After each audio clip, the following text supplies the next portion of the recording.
Hello everybody, what up? This is Crispy here, and right now I'm going to be casting a game that I just watched my brother play, because my brother and I share a StarCraft account. So I'm going to be casting a game that I just watched him play. I thought it was a very good game.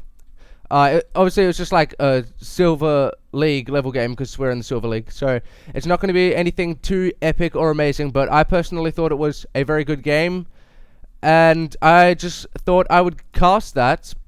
Now, I have got some more games queued up to cast that I've downloaded.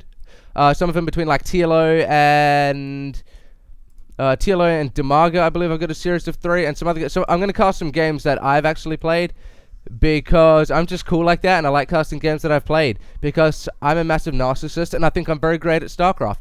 So anyways, this is going to be a game between Crispy, me, because my brother and I share an account. I'm Crispy, I'm the caster, I do this casting crap, and I play, so I'm Crispy, but we share an account. And he's going to be spawning as the blue Protoss in the, like, top middle position, you know, that position there on Metalopolis, versing Rooivalk, I'll just call him Rooivalk, spawning as the red Protoss in the, like, kind of down a bit left position on Metalopolis. So, yes.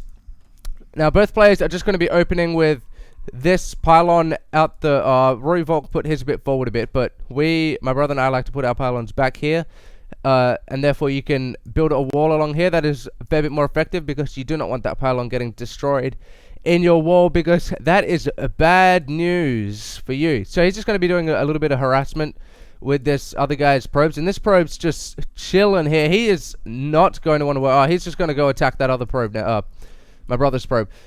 Oh, I'll just call him Crispy now, because saying my brother every time gets a bit annoying. So you're going to be killing Crispy's probe there. Now, Crispy going for the double gas right here, while Rooivalk is going for his single gas right now. Just as the gateway gets built, Crispy getting his double gas just before his first gateway gets built. Now, this is something that Crispy, like little Crispy, my brother, likes to do. He'll get his gateway here, then his pylon here, and put another pylon here. And that makes a pretty effective wall, I reckon. And then you put a cyber here, and you can just choke that up with some guys here. And they probably won't be able to kill these pylons. So, now, Crispy likes to go for a pretty... Alright, my brother. I'll just say it. My brother likes to go for an interesting build. I don't like to do it because it's a bit risky. But he likes to do it like every time he plays. And it did work for him this time. He managed to pull it off, and it worked for him. And I just gave away who won the game. And I'm sorry about that. My brain does not function properly a lot of the time. I think I have a bit of a mental disability. I'm going to go get that checked out one day. But yeah. So Rooivalk just checking out the high yield expansion. He might be getting he's going to be getting a proxy pylon here. And for anybody that doesn't know, a proxy pylon is this, because these are pylons, obviously. They make a side field. So you put this pylon here, and that allows you to warp in men, like, inside the side field, which will be close to your opponent's base, and that will greatly decrease the rush distance to your opponent. So, Rooivalk, still not getting his second gas. He's just going to be going a lot of zealots, maybe some stalkers right at the moment. I prefer to get my second gasser, because I really do like the stalkers and the sentries. The sentries are probably the most valuable Protoss unit, I reckon. Especially since they're only T1 unit. That is T1, right? Although you have to build a cybernetics core to unlock the sentry. I still classify it as T1. I don't know. I'm pretty sure it's T1. Anyways, they are probably the most valuable T1 unit, I reckon, because they can make guardian shields that protects your men greatly. Make force fields that will delay opponents from getting into your base for, what is it, like 25 seconds? Only 15 seconds. But it is a long 15 seconds when you are trying to defend your ramp, and there are people just trying to barge up in there. So, Rooivalk just already getting his third gateway up and upgrading the warp gate tech. That will now be completed. Crispy just getting his second gateway now and upgrading his warp gate tech. That's not completed yet. So he's going to be hiding this pylon and the Twilight Council. So he's going to be doing something real tricksy over hidden in this gas. Now, on Metalopolis, these like little gas field things, I'll just show you these gas fields. You can hide like lots of stuff in there, but also you'd want to be putting a pylon in there. Now you just saw the Dark Shrine. That is right. He will be going for a DT. I wouldn't call it a DT rush. We're already 6 minutes in the game, but he does like his DTs. I personally think it's a bit risky, so I don't like going DTs, because I would never be able to pull it off.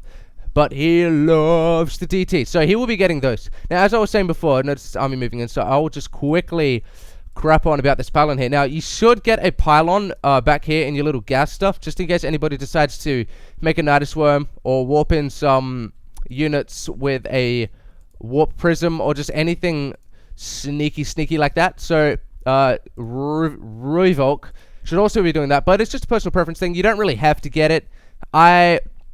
It is really beneficial, I think, so you don't have to do it. But Rooivalk just going to be sending in a bit of an attack here. Now, all these men making nice force fields here, but unfortunately, that's not going to keep Rooivalk's men out of Crispy's base. These two zealots, getting in now, but these stalkers are just taking them down. All these stalkers and this zealot unable to get into Crispy's base, so now the force field's gone down and they're in the base, and this guardian is protecting all these stalkers. Crispy's going to have to pull all his probes off the resource line here and send all those in. The Dark Shrine is now complete, and Crispy is warping in a Dark Templar.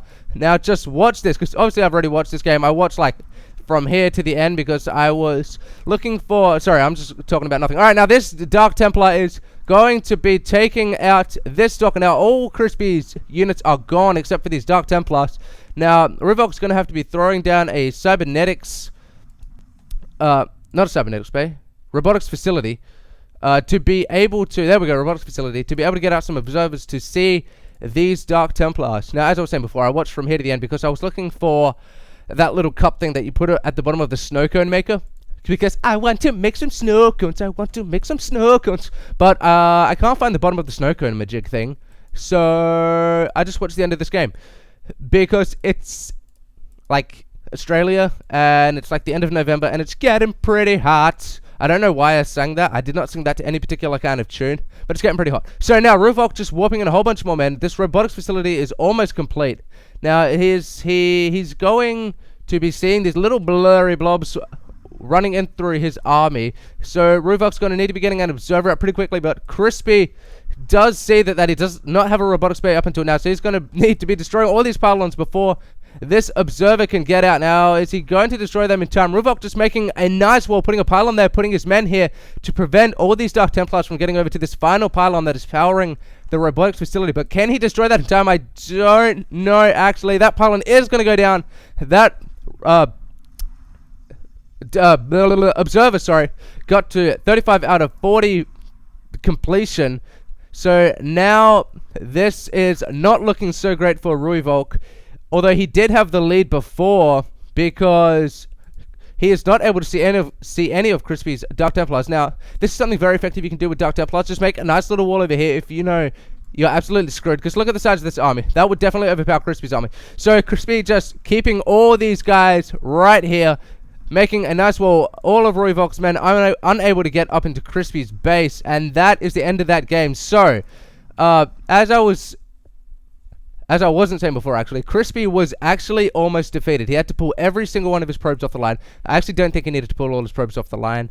He just needed to pull like 5 or 6. But he did pull all his probes off the line. He was completely out of units, and he just managed to get this Dark Shrine up in time. So he was pretty much out of the game, but he managed to pull back. So what I'm saying is, do not leave the game until you are completely and utterly defeated, as Rooivalk is now. So... and never underestimate the power of Dark Templars, because they are probably one of the strongest Protoss units. They are invisible. They do 45 damage, and they're not actually that bad in health. They are 50 and 100. They are nearly as strong health-wise as Zealots, and they are invisible and do a lot more damage. So they're pretty much super Zealots. So yes, that is just an interesting build that I thought I would share with you guys, and now I'm going to upload that to YouTube. So yeah, just a bit of helpful information for you. I'm going to go just piss fart around for a little while now. I don't have really much to do. I got to go to work a bit later, so adios. I'm going to see you guys later.